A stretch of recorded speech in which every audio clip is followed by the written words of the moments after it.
Good morning. This is Talk Back to Television. Boy, have I been waiting to do this show. We are here with Evan Tracey, my favorite political media pundit. Evan, how are you? I am great, Rick. Now, what are you doing these days? So I'm left the political world. I'm adjacent to it now. I'm doing continuing to teach at George Washington School of Political Management, Ooh, and I'm the vice president of communications for a group called the Vinyl Institute, which is a trade association that represents the vinyl industry. cool, man. All right. The reason I wanted to get you on is we're recording this a couple of days after Kimmel returned to the air. And the walking in description is brand safe used to mean Palmolive didn't want their ad running next to marginal porn on YouTube.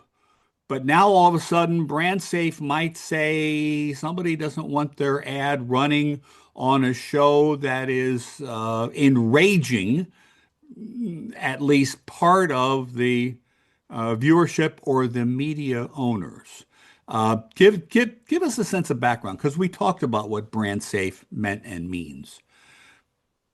Yeah, I mean, brand safe always in the political world was, you didn't want your content near objectionable material, right? I mean, marginal porn, if I was going to start a band, might be the new name, right? But it was always, you never wanted to have your content next to something objectionable, and that could mean politically, right? I Yep. mean, Yeah. if you were the gun lobby, you didn't want to be near news about school shootings, right? Or, you didn't, if you were the conservative evangelical candidate, you wanted to stay away from marginal porn, right? And there was, same number of sort of instance on the left. And, campaigns like brands take a lot of steps to ensure that that doesn't happen, but it's not always the case. And now we have one, I think, larger step in that direction with the administration going after, late night talk shows. And my question was, Hyundai was an advertiser when Kimmel returned. Kimmel had 6.8 million at last count viewers, which is about four times as normal.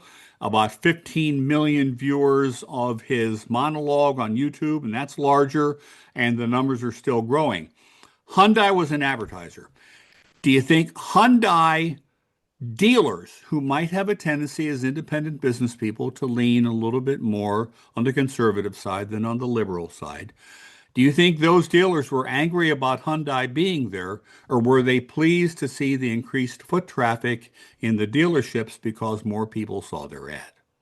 How Well, do I you think from a balance bit, that? yeah, from a business standpoint, look, if they're selling more cars, they don't care, right? I think Okay. also we're really sort of, I want to say, sort of early in this controversy. Like, if you want to sort of stack the outrage, right? The outrage is sort of, first at Jimmy Kimmel for lots of people don't feel like he should have been suspended at all, right? Right.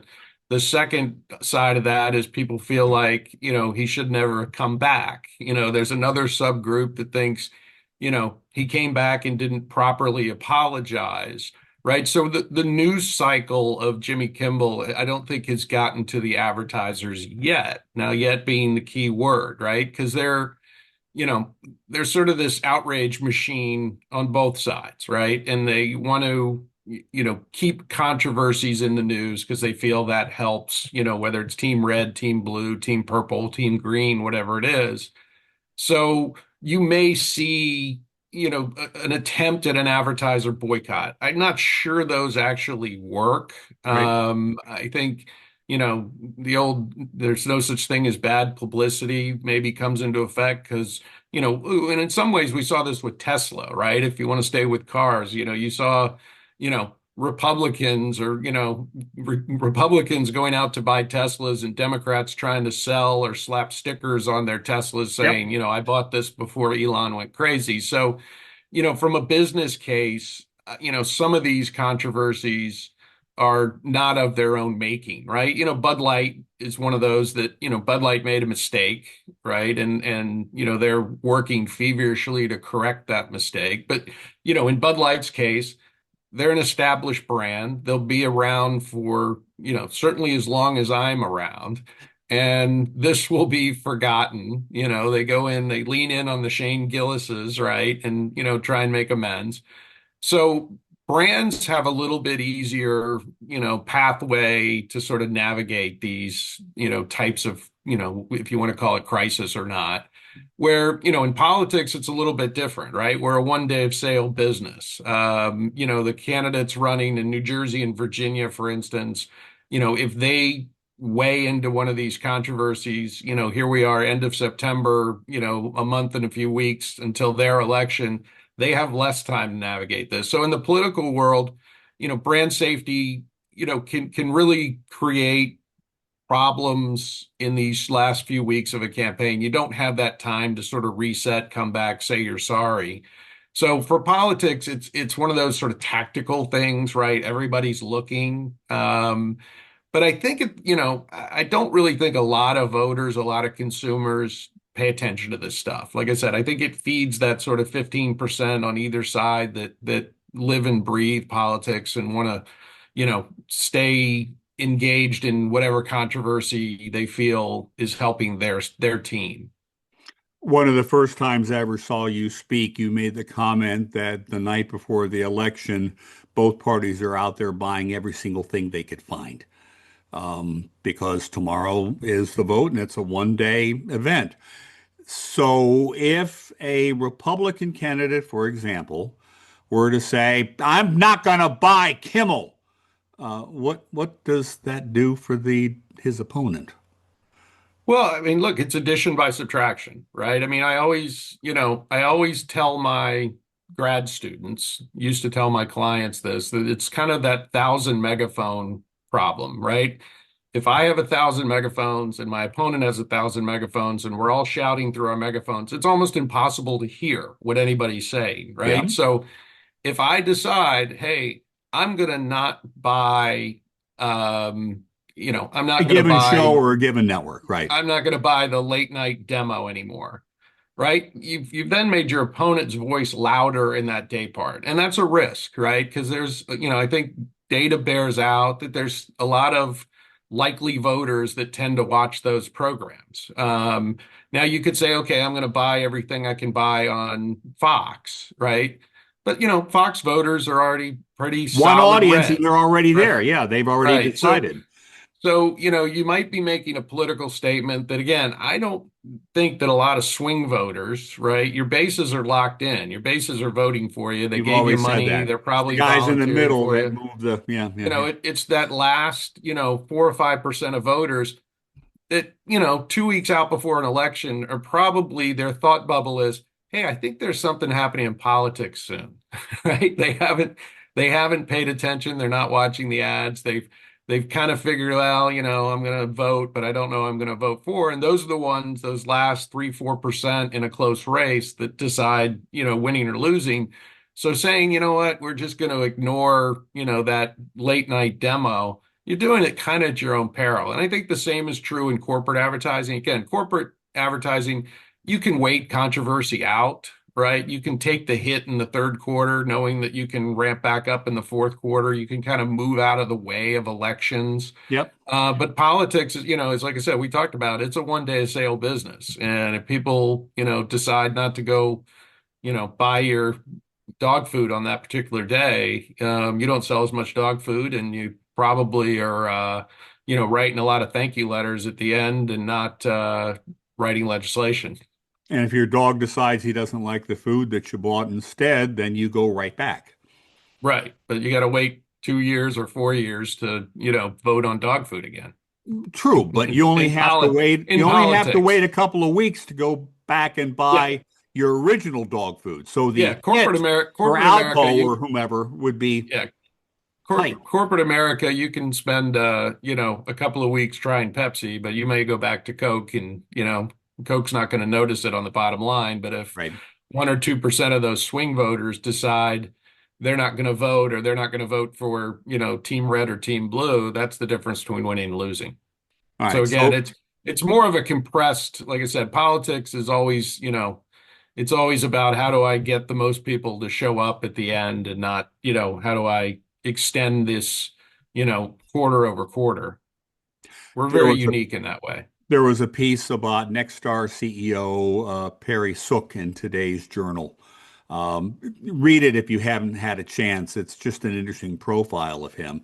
Obviously, Nexstar is trying to buy Tegna, and to get that deal over the finish line, they have to get some FCC approval, but they also have to have the administration say, we're not going to worry so much about the 39% ownership limits. The theory has always been that Nexstar pulled Kimmel in order to improve their chances of getting that deal done. Is that how it works? Well, I mean, I think the answer is we're in a new time for politics and corporate, world. And I think, you know, it'd be naive to think it's not in the calculus, I Right. think is the way you would have to look at it, is that, you know, and again, you're seeing all sorts of brands struggle with this, right? Whether it's, you know, environmental policies, trade policies, corporate medias. Obviously, this is an important time with all the mergers and acquisitions and everything going on there. And this isn't new, right? That you saw brands do this when Obama was president, right? You see brands, they want to lean into sort of that administration. They want to be, what they don't want to be is sort of on your radar screen, right? I Right. think most corporations, whether they're in mergers or not, would very much just like to stay out of politics. And I think Yep. this is true for brand. And the thing with, Kimmel, right? I mean, in some ways, it's a self-inflicted wound on his part. But it's also the world that we live in, right? Where the man in the White House is, getting on Truth Social. And once he calls you out on Truth Social, the spotlight is on you, right? And I think a lot of these companies would like, they would rather just sort of work through these processes, but stay out of the spotlight, right? But you almost have no control over that. And that's another sort of challenge in brand safety is, what nobody was talking about today. Well, give it an hour, we might all be talking about it. Right. Now, Kimmel has some interesting alternatives because, for the most part, he could swing over to a streaming service which is out of the view of the FCC, but not out of the view of the administration. If he were to go to Netflix and Netflix wanted to buy Warner, and for Netflix to buy Warner, he'd have to get the SEC approval. All of a sudden, Netflix could say to Kimmel, sorry, not today. I mean, that's what's going on. I had an interesting thought, by the way, and some of my friends are going to disagree with me on this. When you look at Nexstar and Kimmel, if I owned a restaurant and I had something on the menu that about 1% of people bought, and other people, when they saw it come across the tables, they kind of said, I don't like that. I'd have a tendency to take that item off the menu. It's a business decision. Yeah. It's not unlike that if somebody says, it would be more ABC saying, we don't like the people are kind of going, we're going to take it off the menu. Nexstar taking it off gets involved in the affiliate agreements. And I have poked around on this and I haven't gotten an answer. But I think there's a possibility that ABC could say to Nexstar, your agreement allows you to preempt programming for specific causes for a limited period of time. But if you don't carry Kimmel, we're going to license it to another station in your market. And Yeah. now the Kimmel numbers are up, its awareness is up at least. That's part of the calculus, isn't it? Yeah, I think, look, this is, the sort of missing piece in the Kimmel story, right? Is that his ratings were terrible, They all right? are. They all are.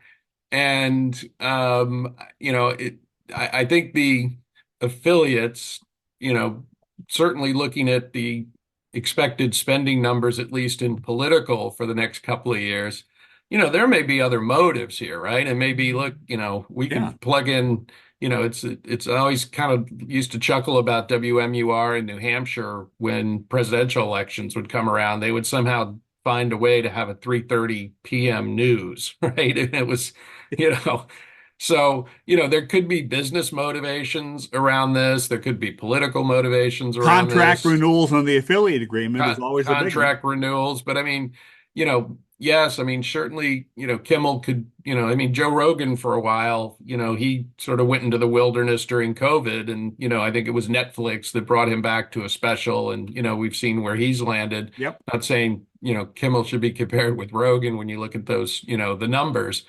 Um, but I mean, I think we are in a, as I mean, this is a sort of a fascinating time to study media evolution, right? And how things are changing and how people are consuming. And, you look at connected TV and podcasting, and, it's harder and harder to kind of put that mass audience together, like you once were able to. So, I suspect there's a lot of thought going on in the affiliate worlds and the network worlds is kind of, what is this all going to look like? And is this kind of an action forcing event? Kind of to your point, is where do these shows go and who follows them, right? And does this make sense for, some of these affiliates to say, yeah, you know what, Kimmel, no Kimmel, we'll find programming and I can do advertisers better with to let's make go a there. deal. Yeah. Yeah, yeah. Or Right. I could do better with a local public affairs show at that time. Or 2 more hours of news. Right. Yeah. Well, that is where they make most of their money. We know that. So Yeah. that's an important thing for them. All right, listen. Thank you for your time, Bud. We're going to keep watching the story. We might come back and check in because things do evolve, and sometimes they can evolve quickly. We are recording this on the 26th. This is going to run next Thursday on Great. October, whatever that is, 2nd. Okay? Always enjoy these conversations. Thank you, man. Bye bye. Thanks. Anytime. See you.